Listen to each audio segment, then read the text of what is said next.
মসজিদে যখন আজান হয় তখন আমরা অনেক সময় লক্ষ্য করে দেখি চা স্টলে বা যেখানে সেখানে বন্ধু বান্ধব মিলে গল্পগুজব করতেছে, হাসি ঠাট্টা করতেছে, মোবাইলে গান শুনতেছে, টেলিভিশন দেখতেছে। কিন্তু আপনি জানেন কি যে মসজিদে যখন আজান হয় তখন মুয়াজ্জিমের আজানের জবাব দিতে হবে, উত্তর ঘুরিয়ে দিতে হবে। আল্লাহ তাআলা কঠোরভাবে কথা বলেছেন।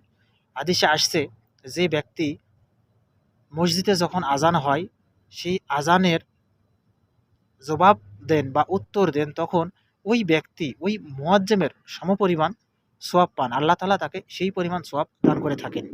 এখানে প্রশ্ন আসে, তাহলে মুয়াজ্জিম কি পরিমাণ সওয়াব পান? আল্লাহ তাআলা তাকে কি পরিমাণ সওয়াব দান করে থাকেন?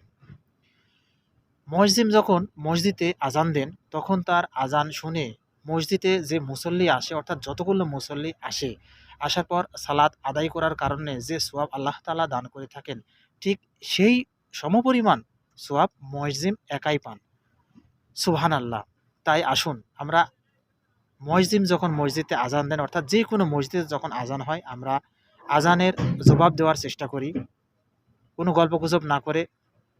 কারণ আমরা এই দুনিয়াতে আসছি কি কারণে? আল্লাহ তাআলা আমাদেরকে এই দুনিয়াতে পাঠাচ্ছে তার ইবাদত করার জন্য। আল্লাহ তাআলা বলেছেন, "তোমরা মুয়াজ্জিনের আজানের উত্তর দাও, মসজিদে গিয়ে জামাতের সহিত সালাত আদায় করো এবং হালাল রিজিকের জন্য বেরিয়ে পড়ো।"